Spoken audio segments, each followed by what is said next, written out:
नमस्कार शेतकरी मित्रांनो, अखेर शेतकऱ्यांसाठी आली सर्वात मोठी आनंदाची बातमी। नमो शेतकरी महासन्मान निधीचा 8वा हप्ता 20 तारखेला होणार शेतकऱ्यांच्या बँक खात्यात जमा। महाराष्ट्रातील शेतकऱ्यांसाठी मोठी बातमी आहे शेतकरी मित्रांनो। नमो शेतकरी महासन्मान निधी योजनेचा 8व्या हप्त्यासाठी राज्य सरकारने 1774 कोटी रुपयांचा निधी मंजूर केलेला आहे।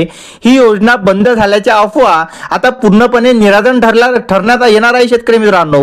8व्या हप्त्यासाठी 1774 कोटींची मंजुरी कशी झाली तर महाराष्ट्र शासनाच्या कृषी पशुसंवर्धन, दुग्ध व्यवसाय आणि मत्स्य व्यवसाय विभागाने 16 मार्च 2026 रोजी एक महत्त्वाचा GR जारी केला शेतकरी मित्रांनो। या निर्णयानुसार नमो शेतकरी महासन्मान निधी योजनेअंतर्गत पात्र शेतकऱ्यांना 8व्या हप्त्याचा लाभ देण्यासाठी एकूण 1774 कोटी रुपयांचा निधी हा उपलब्ध केलेला आहे। त्यासाठी राज्यातील लाखो शेतकरी बांधव गेल्या काही महिन्यांपासून या हप्त्याची प्रतीक्षा करत होते आणि आता प्रलंबित मुद्दा अखेर मार्गी लागलेला आहे शेतकरी मित्रांनो। आता योजना बंद झाल्याच्या शंकाही सर्व शेतकऱ्यांमध्ये आहे। तर काही काळापासून हप्ता न जमा झाल्यामुळे शेतकऱ्यांमध्ये नमो शेतकरी योजना बंद झाली अशा चर्चा आणि अफवा पसरल्या। मात्र या नव्या शासन निर्णयाने सर्व शंका आता दूर होणार आहे शेतकरी मित्रांनो आणि ही योजना निरंतर सुरूच राहणार आहे शेतकरी मित्रांनो। आता शेतकऱ्यांना नियमित आर्थिक मदत मिळत राहील हे आता स्पष्ट झालेले आहे। राज्य सरकार शेतकऱ्यांच्या हिताला प्राधान्य देत असल्याचे हे उत्तम उदाहरण आपल्या समोर आहे शेतकरी मित्रांनो। आता शेतकरी मित्रांनो, हा हप्ता कोणत्या कालावधीचा होता?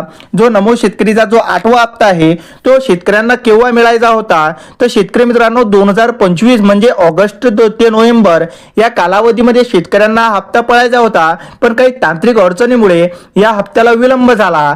आता शेतकऱ्यांच्या मनात सर्व प्रश्न आहे की आपल्याला हा नमो शेतकरी योजनेचा हप्ता केव्हा मिळणार? तर शेतकरी मित्रांनो, निधी मंजूर मिळाल्याने आता वितरण प्रक्रिया ही लवकरच सुरू होणार आहे आणि या वितरण प्रक्रियेला आता वेग आलेला आहे शेतकरी मित्रांनो। राज्य सरकार लवकरच अधिकृत तारीख ही जाहीर करणार आहे। तारीख निश्चित झाल्यानंतर पात्र लाभार्थ्यांच्या बँक खात्यात हे थेट DBT द्वारे पैसे जमा होणार आहे शेतकरी मित्रांनो।